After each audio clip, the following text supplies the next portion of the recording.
Welcome back to the Interpreting Wine podcast with me, your host and founder of the podcast, Lawrence Francis.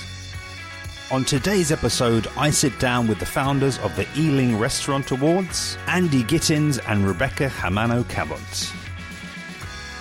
We discuss their very organic route to setting up the awards, which is now entering its second year. They discuss the changes being made this year in the awards, and describe the stages for any restaurants in Ealing who are interested in entering. Enjoy. So I'm Andy Gittens. I'm sales manager at Debaere Patisserie. We're an Ealing-based wholesale patisserie. We were launched in 1998 in this borough, and we're very happy and excited to be part of the Ealing Restaurant Awards. A bit more, I guess, about myself. I'm a sales manager at Debaere, and I have been for the last 3 years. Myself and Rebecca obviously both launched the Ealing Restaurant Awards with a view of really raising the profile of local independent restaurants within Ealing. Myself, avid foodie. We do a lot in terms of different ranges within Debaere, be it vegan, be it gluten-free, both desserts and cakes. So we're very interested in how our local restaurants are doing within the borough. I spent a lot of my weekends venturing into local Ealing restaurants. It's something I do on a regular basis. It's something that I naturally do. And that's one of the things that drew me towards the Ealing Restaurant Awards.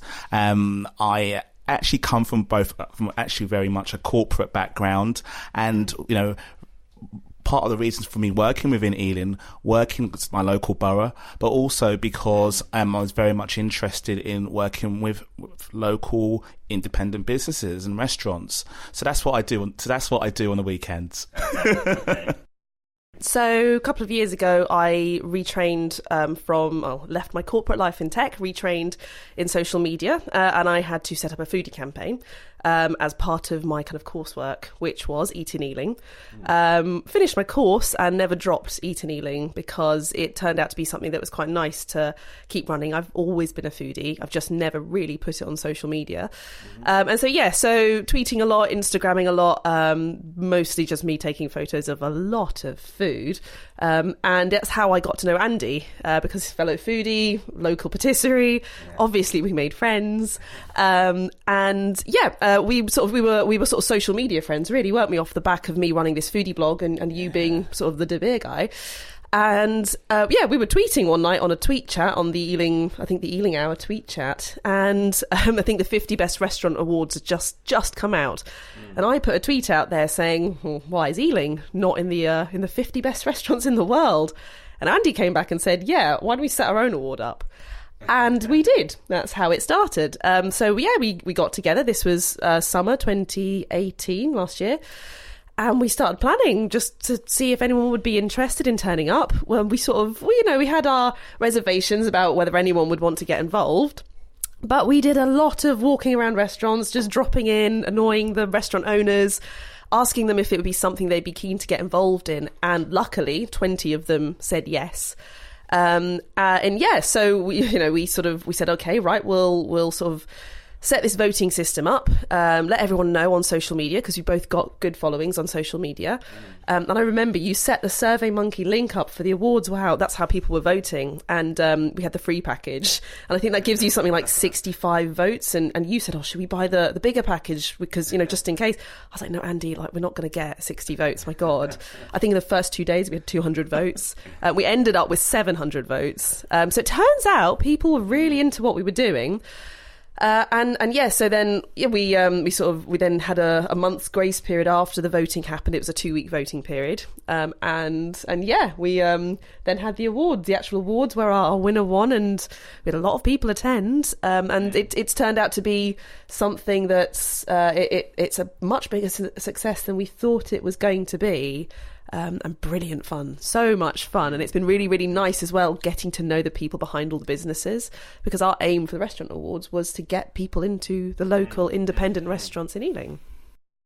So footfall was a real central part of the awards for us, and we noticed as we were talking to the local restaurants that many were actually challenged by footfall. They weren't receiving the numbers that they would like within their restaurants on both a weekly and a weekend basis. It's very natural that a lot of people within Ealing and other boroughs, I guess, other London boroughs, naturally maybe want to go out of Ealing and actually explore obviously town centres like Westfields and what have you. So that's one of the themes, I guess, that we picked up on when we've done the awards. And we noticed a few who are actually in the process of closing down or actually considering closing down. And I think it's important to mention that because this was the whole driver behind doing the awards. We have a story, I guess, to share in relation to the Matisse Pasta Lab, who was actually our winner of the 2018 awards. We actually, as part of what we've done with all of our restaurants, we promoted them and the fact that they were actually taking part in the awards. And they actually were the winner. The Matisse Pasta Lab in Hanwell were actually the winners of the awards. And we noticed, we were actually told by the restaurant owner, since actually winning the award, he's had a number of people now visit. People are very excited that he's the winner. He has the award actually on a central place within the restaurant, so it's made a great impact to his business. And that's what we hope to do with the 2019 awards, really celebrate Ealing restaurants and encourage people to visit them and understand the stories. There's a story for every restaurant that we meet along the way. I think, this is, I'm really happy to be able to talk about this because I'm from Ealing myself, and I see the same sort of pressures and felt the same pressures of, I'm right on the edge of London, I'm half an hour away from London, so often overlooking restaurants and bars and cafes that are right here in my kind of backyard, as it were. And I think it's really great, and I think it's really needed what you guys are doing. So congratulations and well done for getting started. I'm curious though, because I kind of have a similar trajectory history. I started the podcast in 2018, and one of the things that I'm having, an internal dialogue with myself a lot now is what might I be doing differently in 2019. So I'd kind of, ask you the same question, and, feel free to sort of have a little mini brainstorm here if it helps. And just like, what might be changing in terms of how you run the awards now you're doing it for the second time. Yeah, I think we've already sort of, we're doing a few things differently this year as it is. We've brought another team member on. We've got Hayley from Boxed Out PR. So we have a PR person, which was a huge trick we missed last year because it meant that we had a huge amount of hype and buzz around the award when the award ceremony happened. But we didn't get that out to press or anything like that because we don't really do that or know how to do that. I do social media and Andy's the cake man, so not our forte. Having Hayley on board is amazing because she has the right contacts, she knows how to do that. So we're already utilising her skills to do things differently before the awards. So she's managed to secure us our first sponsor. So someone's actually putting money into the award now so that we can, sort of make it slightly more professional, maybe, I suppose. Get more PR out, do more advertising for it. And also the nice thing as well, which we kind of anticipated would happen after how successful it was, is that more restaurants are approaching us now. So in the last week, we've had 3 restaurants already approach us asking about the awards, wanting to get involved, lots of new players, which is brilliant. That's exactly what we want. We're hoping to have more than 20 restaurants in the award this year. And we're still, in the same vein, we are still also sticking with some of the original Ealing people who were involved. So Lucy from Handmade in Ealing, she had her chocolates at the awards last year. She'll be hopefully joining us again. We had people like Weird Beard Brew providing beers. We need to speak to them again because we want to make sure that we are still working with all the local suppliers who want to be there at the awards. Lucy from the Dodo Micropub was our after party venue. She's doing that again this year, which was amazing. So as much as there's things we are changing and tweaking and building and developing on, we're being very conscious of not moving away from the fact it was always meant to be about the locals, the independents, and involving them all in as much as possible in this second year, which will hopefully be a bigger success, and they'll bounce off that as well with their businesses. Thank you. I guess for me, the most one of the important things I think we like to build on this year is, as Rebecca's pointed out, increasing the number of restaurants taking part from different areas, from different cuisines, Indian, Italian, you name it. We really want to include as many restaurants as possible this year. The wonderful thing as well, on the second point, is that we have obviously Hayley on board from Box PR. It's fantastic to have Hayley on board. But really this year, we want to really put Ealing on that platform. And this is not an event for... Well, while it is an event, for Ealing to celebrate, we'd also like this to be seen by people outside London as well. Yeah. And the UK. This is how you can celebrate. This is how you can celebrate your local restaurants. I think we're going through quite a challenging time now across the UK with high streets. Fall onto high streets in general. It's a major issue right now. And we caught on that last year. We saw what was happening within our borough.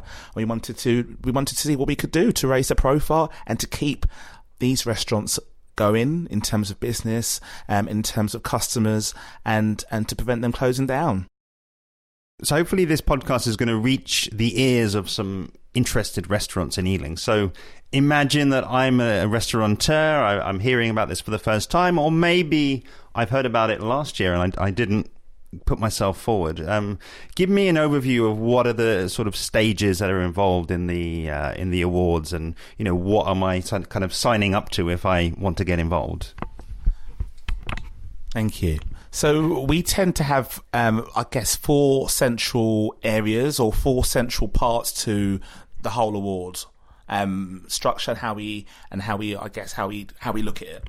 So I'll start off with the first thing that we do. So usually what we like to do is obviously meet with restaurants first, really get a feel for the restaurant, understand their customer, their target customer, understand what cuisine they specialise in, and of course, obviously opening times and how they would like to be involved in the awards, because this is a two-way partnership. We don't ask for any kind of payment, but what we do ask for is that two-way support, and by support we mean really that engagement, maybe on social media, really celebrating the Ealing Restaurant Awards with maybe posters within your restaurant, creative ways to actually look at engaging people to come into your restaurant as well. So that's what we ask for. And also at the same time, in return, what we do is we would like to see post about your restaurant on our social media and website page, and really find out more about your story. How you started, how long you've been in business for, those basic questions that I guess interested people want to know. So that's the first part. We usually arrange a meeting with a restaurant if we don't know them already. And the second part really is that we leave it to the restaurant. It's completely flexible, but we do obviously look to get a confirmation from the restaurant manager just to really say, okay, you're part of it, you want to be part of it, and we'll take it from there. Okay. We usually have a cut-off point for that. Okay. The third area is really when we actually launch the award. It's a 2-week window. And in that 2-week window, we encourage the public, those from in Ealing, those from outside Ealing, to come and actually sit down and enjoy a meal, rather than a takeaway, to actually enjoy a meal within the restaurant. And at the end of that, be it meal or at the end of that 2-week period, you have the opportunity to vote for your favourite restaurant online. We want to make things very simple for those taking part, but the whole idea is to enjoy a complimentary discount offered by the restaurant. There's an opportunity to enjoy a really good meal, have a really good time, and then vote for your favourite restaurant. And at the end of that 2-week period, we usually have about a month of us planning for the next part of the awards. And that's the big one. And that is really the awards event.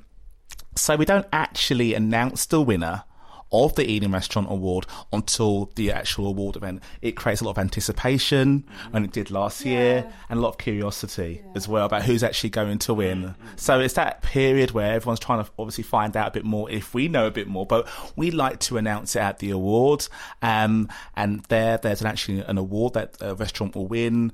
It'll be an opportunity to actually meet with other restaurant owners within the borough, and an opportunity to network with other foodies as well and bloggers as well. So it's a great event. It's designed to encourage that collaboration, future collaboration, and really forge really good relationships with other restaurant managers in the area. So those are the 4 central areas. We engage the restaurant, we allow them to submit their confirmation or approval to be part of it. The next stage is just that award period for 2 weeks. And then the last part is the Restaurant Awards event. Yeah, I think, Andy's put it perfectly. We have got it quite structured, and we had that structure last year, which I was quite surprised we managed it.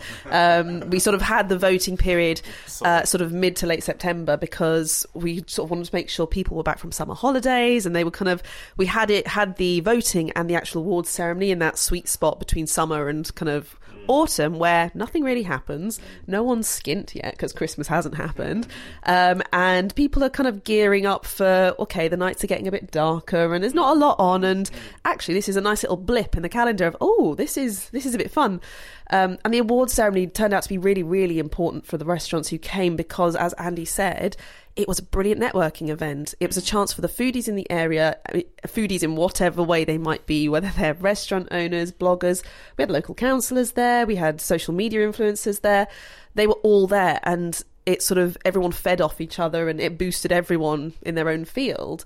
And it was held at Fade to Black, run by Lee, which was fantastic. He's another corporate tech escapee, I think, although he does still have some tech, I think, in his background. Yeah, there's a lot of us. Andy's BT, Lee was HB. So yeah, and that was brilliant. And I think the thing that surprised us last year quite a lot was the fact that we had about 70 people on the guest list. And, you know, you have an event, you expect about maybe 30 to not show up, 40, you know, you sort of expect slightly lower numbers. Everyone showed up. Every single person on that guest list showed up, which was a huge boon for us, because we were kind of, it registered with us. This is actually really important to local foodies. There is no networking event for foodies in West London. And we're a bit fed up of East London getting all of the rap for being the foodies, when West London's got this amazing history of, you know, in terms of, well, everything, in terms of being in London and the culture and the diversity we have in West London with the different communities, whether it's Asian or Eastern European or, you know, Irish or whatever it might be. And the food that comes with that. You know, as we said, Matisse Pasta Lab won it. They're Italian.